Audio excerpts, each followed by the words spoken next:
I remember there was like a few years where nearly every other brand deal I would get through would be asking me to share something very vulnerable about myself, about sex, about intimacy, about my body. And it was so weird to have your personal stories be commodified. Hey friends, welcome back to the channel to Tech Club, the ongoing. This is Digital Voices. Because I am currently in like big crisis mode. I have no idea what I'm doing. That's part of the fun part of growing up online. Making content is you're always evolving. Hello and welcome to Creative Behind the Influence with Digital Voices. I'm Jennifer Adetoro, a creative strategist, and I'm joined today with Lucy Moon. Hi. Lucy, how are you? I'm well, how are you? I'm good, thank you. So thank you for being here. Really want to talk to you a bit about your background. Obviously, you're kind of like an OG YouTuber. Like, would you consider yourself an OG YouTuber? Legacy creator now. It's kind of sad. But no, it's Legacy actually, creator. You know, sometimes it's a little bit sad when I think about it because I'm like, wow, this has flown by. Like, everything's gone really fast. But isn't it nice that I'm now considered a legacy creator and the industry has matured so much and there's so many more ways to be a creator now. Yeah. So like it's swings and roundabouts, but yeah, cool to be legacy. Yeah, for sure. And you started your channel when you were 14, I believe. Yeah. Which is crazy. That's wild. What were you doing at 14 on YouTube? 14. So I'm 28 now. Yeah. And when I was 14, I just started using YouTube more to connect with people and to be part of the conversation. I think probably that's why I like TikTok so much now, because it's an ongoing conversation, and YouTube used to have these features built in, like video responses, where you could communicate with people in a more direct way, which I think is really reminiscent of what TikTok does now. And that was why I started using it. I just wanted to join in and chat and make friends. Yeah. I feel like back in the day, YouTube was so unfiltered and raw, like you said, with TikTok, like very similar to TikTok, that it felt really approachable. Whereas now I guess people feel like they have to be really professional when it comes to YouTube and have a certain aesthetic. But definitely, I love YouTube. I used to consume it all the time when I was younger. I was just about to ask, like, you sound like you've watched a lot of YouTube. I have always said to my friends, I do not want you to watch my YouTube history because I watch the most random stuff on YouTube, things that you probably wouldn't think I watch, but I just love it. I was saying to someone yesterday, I organized a creator event, basically, to just like meet up with other creators, because myself and another YouTube creator met up for a coffee and we're talking about how we'd really love to have more in-person events. So I did a pub quiz. And I was saying to someone, it's so funny when you look at like the spectrum of YouTube history of, you've got the things you'd expect of the lifestyle content, the vlogs that I'm watching, and then you've got like the deep dark history of the London Underground and like how buildings are built and all this like weird stuff that like goes just under the iceberg. Yeah, like. there's really like niche communities on YouTube that like I'm really into like video essays, for example, which I feel like you kind of do a bit of as well. I do. I'm working out what I want to do with that, I think. Yeah. Which kind of leads me actually, like, how would you kind of describe your content style? Because I think you blend a lot of different aspects. Like you do a bit of fashion, you do a bit of like cultural commentary. I like watched the Drake poetry book video that you did. I found that so funny because I hate Drake. But do you? Yeah. Oh my gosh, we have to unpack that. Yeah. Why? I think he's so weird. Yeah. Like he's a loser. But he is a loser. He's a massive he's a loser. loser. And he's really creepy. But I mean, I could literally talk about why I hate Drake all day. But yeah, and I also feel like you kind of give like sisterly advice as well. So it's like you've got all these different aspects, and then obviously like vlogging. Like, how would you actually describe your content style? I am currently in like big crisis mode. I have no idea what I'm doing. And I think that's part of the fun part of growing up online and growing up with making content is you're always evolving. Yeah. Great, amazing. But right now I think I've just come out of a year of a really experimental phase where I was throwing a lot at the wall and seeing what stuck. And I'm still trying to work it out. But ultimately, I think I'm like a thoughtful lifestyle creator. Oh, like I think I'm making lifestyle content, but I'm just trying to think a bit more about it. Yeah. And when that leans into video essays, that's where it goes. I'm just trying to follow my heart basically and what I'm actually enjoying consuming and making. I love that. I love the way that you've coined that thoughtful lifestyle creator. It's cool. It's a little buzzword. You know? Yeah, exactly. Would you still define yourself as a YouTuber, or because obviously you have a platform on Instagram and TikTok, but or would you just define yourself as a creator? Yeah, I'd say creator or online creator. Online creator on my LinkedIn, but just creator. I think, especially in the lifestyle space, YouTube is my main platform, but I have to be proficient on Instagram. I remember in 2018 realizing that Instagram was really important to what I was doing and I had to get better at it. And in the same vein, like in 2021, realizing I have to get better at TikTok in order to be versatile and be and keep my income streams as well being like regular, because I do a lot of branded content and that is probably my main source of income. Yeah. And which out of the 3 platforms would you say that you prefer if you had to pick? So YouTube sends us these creator surveys that land on your YouTube studio page. And I answered one yesterday and they asked me to literally rank the platforms that I use. I don't know. Am I allowed to disclose that? I actually don't know. I don't know how private that is. But so I use YouTube, Substack, TikTok and Instagram regularly as I produce content for all 4. And I would say currently the most satisfying is Substack. I think they are building a platform really cleverly with creators in mind, and not just up and coming creators, but mature creators as well. Like we're talking, you know, journalists and strategists as well. There's like so much insight there, and they know that the people who are using it it's not geared for kids basically. And I think so they've designed a platform that is really satisfying to use as a creative. But oh my gosh, I don't even know. With YouTube, TikTok, or Instagram, none of them are driven fundamentally by what creators want. So all of them are equally challenging in different ways. That is very interesting, because I have this perception that YouTube is very much for the creator, and that's where it kind of leads ahead, especially compared to Instagram and TikTok. So that's interesting that you say that they share that kind of like similarity, but obviously in different ways. YouTube is hands down the most creator forward and creator focused. You're right, 100%. Yeah. They have much better models for monetization. As you know, you've got your pre-roll ads, you get a 55% split of the ad revenue, and you even get shorts revenue now, which is amazing. It's much more forward thinking than Instagram or TikTok. And I mean, Instagram purely relies on the fact that there is no competition. That is how Instagram is still so important to what we do. As you probably know, I think it was announced like a year ago, YouTube, 50% of YouTube's income is from creator content, or creator-led content. So we are vital to the platform, but they're still obviously dependent on other interests. And so that does drive some of the decision making. And you can feel it, I think, on the creator end. But they try. Yeah. And also the push to shorts is like a lot. Yeah, it's a bit aggressive. It's aggressive for 60-second content. Yeah. Like if you want your creators who do long form to adapt to short form, extend that time beyond 60 seconds. Yeah. Give us 2 minutes. Yeah, exactly. Especially I feel like, especially when it comes to lifestyle content, like as much as like the kind of 30-second videos of someone doing a quick lifestyle mini vlog is cute, I think 2 minutes is perfect for short form, or even like 90 seconds. So. Completely agree. I think to let you in on my creative process for short form, I will make a video on a third-party app.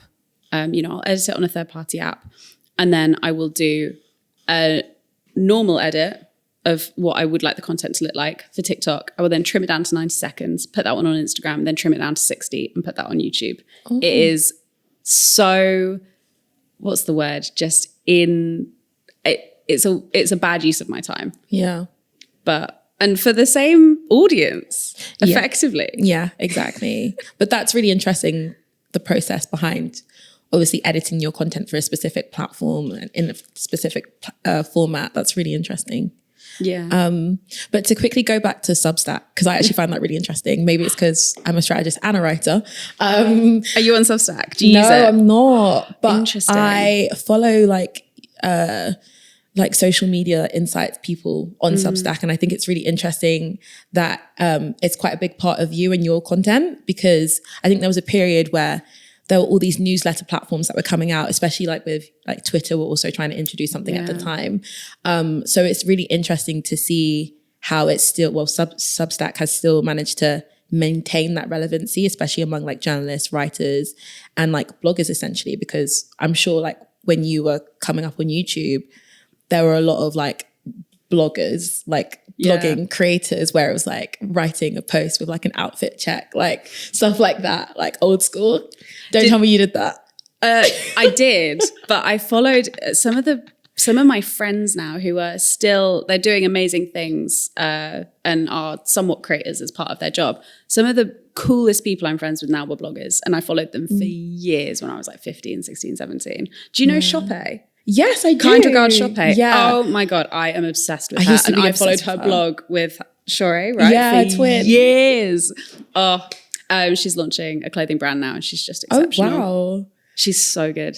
And I followed her, and then Georgia Moramo as well, who shoots loads of content for other creators and is a creator herself. Blogging was the vibe. Yeah. But now it feels like with like, you know, platforms like Substack that it's kind of making a resurgence in a way, because you're getting people who used to love write and kind of like share their thoughts in a written sort of format are now using platforms like Substack and can kind of monetize it. I wish I could show you what my writer's dashboard looks like, because as soon as you see the interface, you'll realize this is a tech company that is fronting as blogging products. They are so clever with how they have structured the site to be really motivational and thoughtful about the user. And I think that's probably why they're winning effectively. And also I think the founder story is really interesting. Like I'm rooting for them in a weird way, because I just think they're really cool. But also one of the co-founders used to work for Tesla, used to work for Elon, and I think got fired or taken to court by Elon or by Tesla. So there is this like natural competition that drives, I think, a bit of Substack's like desire to be the blogging platform, the newsletter platform. It's super cool. Yeah, it's super, super interesting. Especially because, so I used to be on Tumblr quite a lot. I mean, I still am. We love Tumblr. Are you still on Tumblr? Yeah, I'm still on Tumblr. What's it like?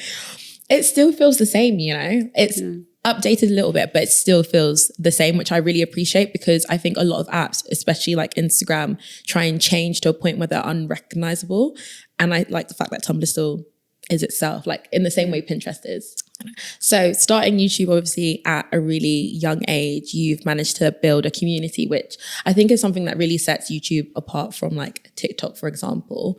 Do you ever feel like you have a responsibility in terms of the kind of content that you output? Like, do you think that there are certain topics that you wish you could cover, but you don't because you know that you have a specific type of audience? I think we have like a level of social responsibility, because you do realize after a little while just how influential you are. And that can be used for good, obviously, but also being aware of why you're influential. And then like, I don't know, there's just so much around it. But like, I think about politics a bit because I used to do some work with a non-profit basically that encouraged young people to vote. And I feel passionately about politics. I feel passionately about voting. But while I might share my own political opinions, I would encourage people to do their own research, because I am aware of how easily swayed I am by influencers' opinions. And people I still follow at the grand old age of 28, like I am still really influenced by the people I follow. So I definitely take a cautious approach to things that I do think are quite impactful. Even if I passionately believe in something, I'll try and encourage people to do their own research.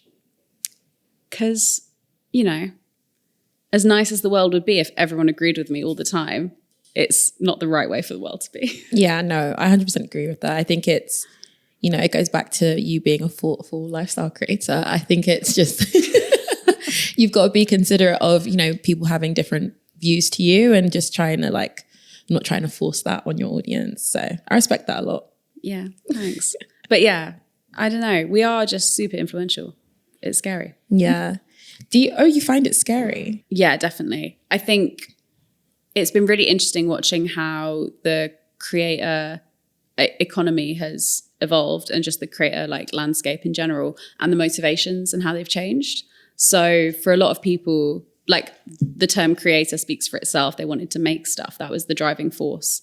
And the opportunities to make money and the opportunities to be influential were much more limited. And ultimately what underpinned all online creation was that it was kind of lame. And now I remember being told, like the first time I was told that everyone in school wanted to be an influencer by someone who followed me. They were like, yeah, everyone wants to be a creator. Like all the popular girls in school are making YouTube videos. I was like, God, this has changed so much. That motivation switch, like now there's money available, popularity, it can be cool, it can open doors for you. That is a real change. And I've definitely had to adjust to the fact that to be influential is a desirable trait, and to the point where we named the job for a while. As its core feature was to influence. Yeah.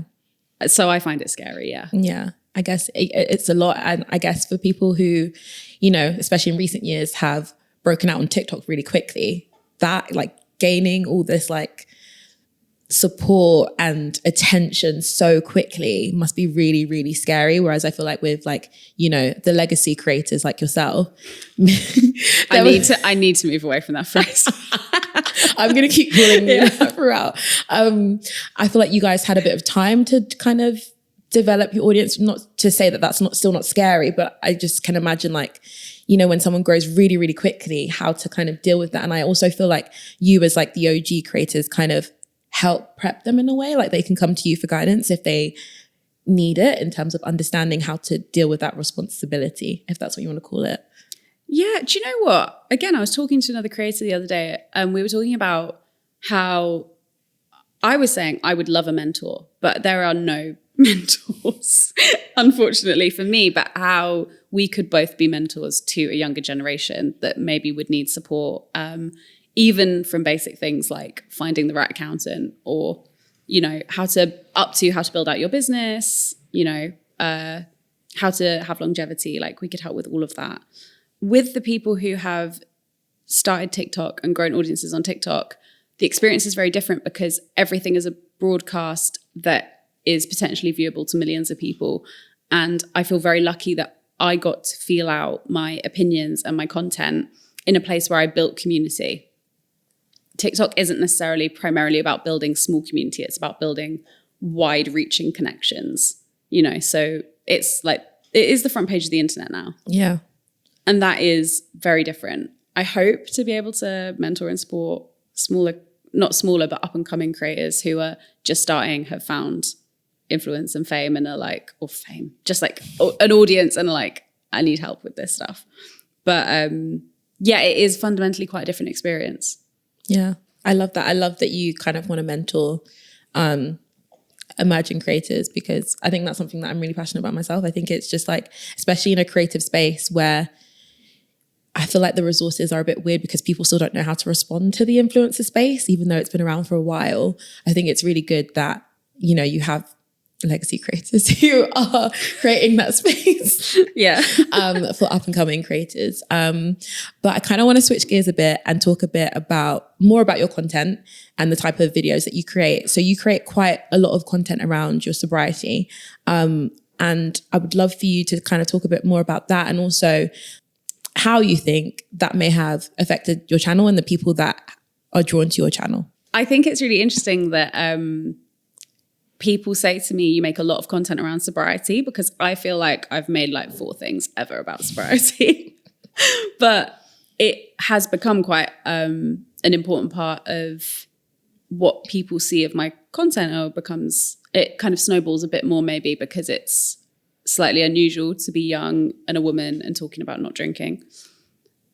I don't think it's really changed my audience very much. I think it hasn't extended my audience. I think it's a resource that's out there, especially the longer videos are a resource that's out there for people who are searching, and they will probably come across 1 or 2 videos and then never think of me again. And that's exactly how I want it to be. I'm not interested in being a sobriety influencer. I really like the fact, or what I'm hoping to convey online, is that I am a normal person living a normal life. My life looks pretty much the same as it did before. except I don't drink anymore. And I had an alcohol problem, and now my life is rich and full and beautiful and nice. So I want people to look at that and go, oh, that's how my life could be if I have a problem with drink and I quit. And hopefully that's what I convey. Yeah. So I can talk about sobriety for days. I love it. I could make my entire channel about not drinking, but I choose not to because I don't like the idea that suddenly you have some trauma and then it limits or it limits your content, but also that you then are monetizing your vulnerability, which I did a lot when I was younger. So I know that was something that I did, and I'd be a hypocrite to say I didn't. But I think when I realized that, I remember there was like a few years where nearly every other brand deal I would get through would be asking me to share something very vulnerable about myself, about sex, about intimacy, about my body. And it was so weird to have your personal stories be commodified. So I really heavily moved away from that at a certain point. But there are very limited resources on young women who are struggling with alcohol and drugs. So I do try and make a little bit of it. Yeah, I think it's like going back to what you said, it's not that you make a lot. Like, I agree. I think it's just because it's not an area that people tap into and are transparent about. And I think it's really useful for people as well who do drink, just to understand that you kind of need to be considerate. Like, people might not want to drink. So like, don't bother them and be like, why are you not drinking? Like, have this, have that. And it might not be a religious reason. It might just be, I don't want that. And that's it. Yeah. And I think that's a really valuable piece and kind of uniqueness that you have on your own channel that I really, really like. And I think it's really interesting. We kind of spoke about this briefly off camera, but like the whole trend, especially among Gen Z and them kind of not drinking as much as previous generations. I find that super, super interesting. Like the whole obsession with like spritzers and like CBD infused drinks, I think is really, really cool. But I'd love to like hear more about your thoughts on that. We see all these insights. Do you follow After School? No. I think the lady who writes it is called Casey Lewis, and I think it's a Substack. Every day she sends through a kind of summary of what Gen Z are interested in, what's trending. And she's always sharing insights about Gen Z being more into sobriety. Well, less into drinking. Yeah. They are loving shrooms. I don't know why no one is saying this. Gen Z love drugs. That is not necessarily an insight on sobriety. It's an insight on the decline of the appeal of alcohol. Yeah. That's just kind of not discussed. And I think it's strange. Yeah. Like the young people who are sober that I come into contact with, generally alcohol was just a part of the problem. Like a lot of them struggled with ketamine. A lot of them struggled with coke. Like it's not as binary as maybe the idea that we have of, especially around alcoholism or alcohol problems, of drinking in the morning, drinking at your first work event of the day where there's Prosecco and croissants, it's like, yeah, it's a lot more nuanced than Gen Z are stopping drinking. I don't know if you can use that in your podcast. I think, like you said, not just shrooms, I think a lot of them are using weed. Like, I think... Yeah, oh my God, I didn't even think about weed, like but yeah. Yeah, like it's very, very normal. And California sober. Yeah, exactly.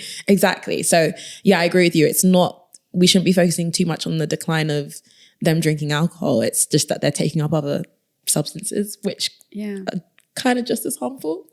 I think if people can use anything safely, that's amazing. I'm very much not of the mindset that life would be better if alcohol didn't exist. My life is better now. Alcohol doesn't exist in it. But for a lot of other people, like, each their own. If you can consume things healthily, then absolutely be my guest.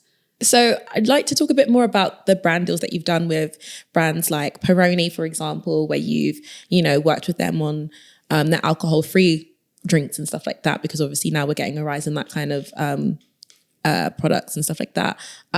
Would love to know a bit more about collaborations in that area and how you find working with alcohol-free products.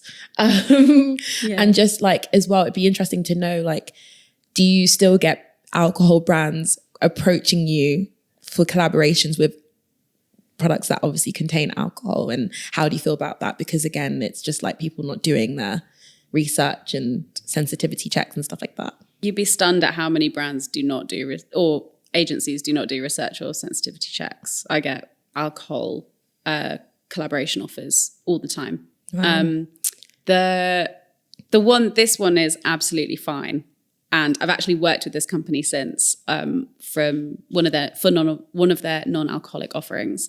But I remember 4 months into quitting drinking, Campari reached out and invited me to Cannes Film Festival and to do this whole thing. And it was this big paid campaign. And I used to love Negronis, like Negronis on my drink. And having to email and be like, I'm really sorry, I've just quit drinking.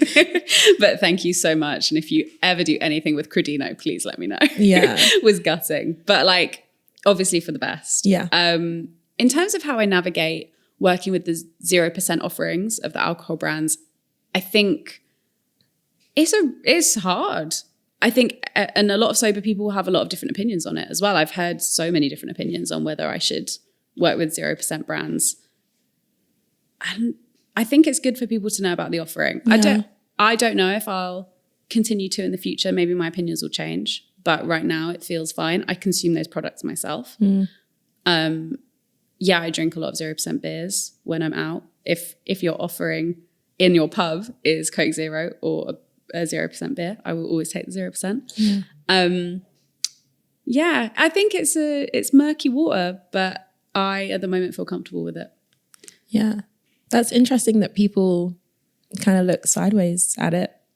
It varies so much. And also I think it's mad interesting. I've got a lot of sober friends and everyone has a different feeling about it. And people who have, really, had really severe alcohol problems in the past and all that stuff, everyone has a different opinion. So it's made me feel a bit more comfortable about it because I'm like, okay, we all can't agree. So it's all right for now. But yeah, I'm very open to my feelings about it changing in the future. Again, people have different reasons. But touching on your content, I wanted to talk a bit more about the kind of fashion aspect of your content, the thoughtful fashion aspect of your content and what that looks like. Because I think for me, one of your videos that kind of resonated with me the most was why you quit having a capsule collection. I feel like there was a point where it was just everywhere. It was like, you need to create a capsule collection. You need to do this, you need to do that. And for me, when I did kind of invest in that, I found it really uninspiring, especially because, I don't know, it's just like the basics, right? And ensuring that you have the basics. I'd love to know a bit more about that. Yeah, again, as I said, prior in the years where I first started out, I was making a lot of vulnerability-centered content or more intimate content about myself, then realized as I did it more that there were bits of it I didn't like and I pivoted. And the same with the capsule wardrobe. I made loads of capsule wardrobe content because I was so inspired and realized over time that actually it wasn't serving me in the way I'd hoped. So I'm sorry you had that same experience because it was so trendy. It was very trendy. I couldn't escape it. It's such a solutions approach. And I really wanted a solution to building my wardrobe on a budget as a girl in her early 20s. So yeah, I don't know. I just think now I'm very much of the mindset that your style is a creative journey. If you care about outfits and fashion and art and all those things, if you are just wearing clothes in a utilitarian way, absolutely do a capsule wardrobe. It will save you. Yeah. But if you are hoping to express your style a bit more and play with fashion, it can be so limiting. So I'm really glad I moved away from it because your style is like an accumulation of all of your influences over your whole life and all of these cool things about you, and you can find out nuances about people's personalities through what they wear. So I'm such a fan of not having a capsule. I just think shopping slowly and encouraging people, not even slowly, just thoughtfully, is the best way forward. Yeah, I completely agree with you. I think just being a bit mindful where you can is totally fine. I think as well, normalize influencers changing their opinions as they learn more. I am always like kind of sad when I see someone get kind of held to a standard that they had like 2 or 3 years ago. That's really like, you know, these people are evolving and in their 20s. Like when you're 21, you don't know anything. No, you really You're don't. a child. You're literally a baby. Yeah. And like, obviously, as you experience more and you do more, you learn more and your opinions change. And that's a very positive thing. And we should encourage that. I saw recently a TikTok about a girl talking about Tumblr and how Tumblr was amazing for allowing exploration of ideas in a faceless environment. Yeah. And how good that was. I don't know if you saw that as well. No, I didn't, but I completely agree with you. I always think of like Tumblr and Pinterest as sort of like the anti-social or like kind of solo platforms where you can express yourself and be yourself and not have to like communicate or like edit yourself and do all these things. It's very much like if you're a loner, you kind of really enjoy those platforms, which is why I enjoy those platforms because I'm a loner. But yeah, it just allows you to feel things out without your face being the front and center of it. And I think that's the shame of TikTok in a way, is that TikTok becoming the hegemonic platform does mean that now, you know, 15-year-olds are sharing their ideas with their face slapped on the front of it. And you've got to hope they'll learn, but it's a painful way to learn. Yeah. Yeah. And then also it feels like it encourages people, which is great. Like it's like everyone now is a creator essentially, because now like, you know, non-influencers, just regular, I don't want to say regular people, but like non-influencers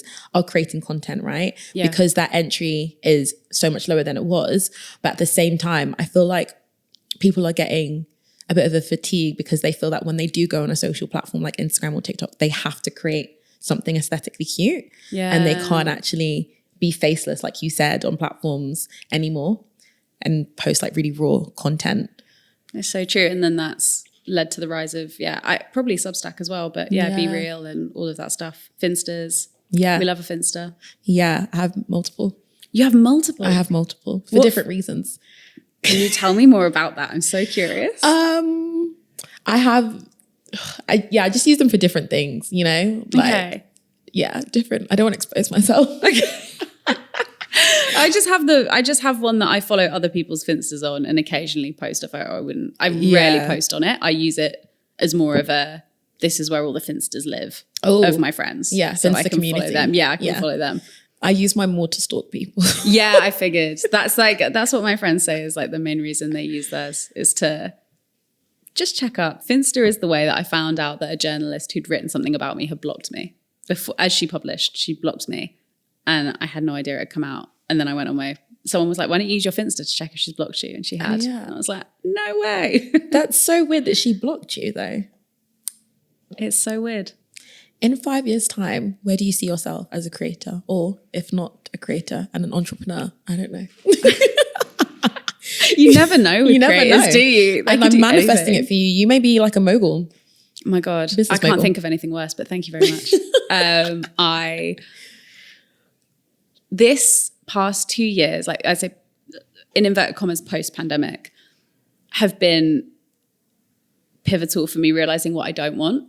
And one of those things I don't want is to be like a full-time entrepreneur, girl boss. Like that is not my vibe at all. I am creative, like in my heart and soul.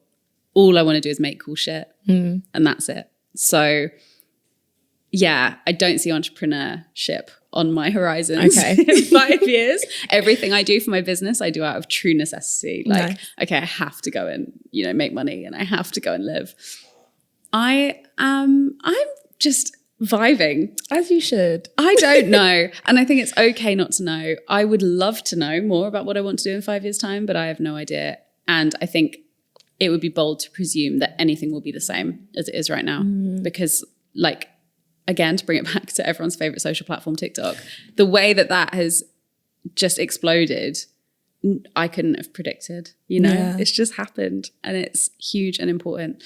And no creator with a normal amount of information that we have could have forecast and planned necessarily for that, I think. So I hope to still be making stuff in some form. I hope that I have a larger project on the horizon that is creative. So whatever that might be, like very into writing more. I'm enjoying that a lot. And I hope my Substack is banging because I'm really enjoying that too. And otherwise I just try and not put too much pressure on knowing, because I will overthink myself into a hole about trying to forecast what's going on and work it all out. And I also don't necessarily see myself going into like, so I remember my therapist of all people was like, why don't you go into talent management? No, thank you. That looks really hard. Yeah, it's intense. Yeah. I mean, it's a lot. I mean, there's nothing against it. It's just a lot. And I feel like if you're a creator yourself, you're already doing a lot. So like, trying to do both might be a lot. Oh God, yeah, definitely. And I think like, how lucky am I that I accidentally fell into a job that has the luxury of being able to make things at the forefront of it. Like, that is so cool. I want to do this for as long as I can. Yeah. As long as the people will let me. I'm sure they will. And like you said, like, you just never know. Like, there could be a really cool new blogging app or something where that really challenges you creatively even more. Like, you just never know, because everything moves so quickly. So yeah, I will say I'm well gel of people who know what they want to do in 5 years. That is so cool. It is cool. But then I feel like things always change. Like, what you might have pictured might not actually be the reality. Yeah. So you need a bit of flex on that as well. Yeah, definitely. But yeah, no, but that's also true. And then my last question is, what advice do you have for an aspiring creator? I know we kind of touched on, mentoring and helping creators, but if you could just give one piece of advice to an up-and-coming creator, what would you say? I would say that the one regret I have that a young creator could learn from is listening and holding in very high regard the opinions of people who do not do this job. Mm. So people who were adjacent to the industry. I remember I needed management. So I was meeting with a bunch of management when I was popping off. I was doing so well. Like, everything was I was just doing great. And I listened to the opinions of people who were not primarily in the influencer industry and the creator industry. They were, people who worked for these massive agencies that managed TV talent and music talent and actors. And I wish I had not listened to their advice, because it completely changed what I was doing, when actually what I was doing was really good and had a lot of value. So I'd say my main bit of advice would be to like, trust your gut. If you feel like you know what you're doing, or you feel like if everything says you're onto something, then you're onto something. And trust the opinions of people who are experts at what you're doing. Don't trust the opinions of people who are experts in a completely different field. Yeah. I think that's a really good piece of advice. Believe in your source. Yeah, believe in your source. Believe in your source. Well, thank you, Lucy, for joining us today. It's been an absolute pleasure talking to you. I feel like we could have spoken about literally everything and more. It's just me and my big mouth. But thank you so much. No worries. No worries. Well, thank you so much for joining us today. And if you haven't already, please check out our other episodes. And please support in any way that you can. Lucy, do you want to sign us out a little bit? Oh my God, yeah. Like, comment, subscribe, hit the bell. And all those things. Thank you.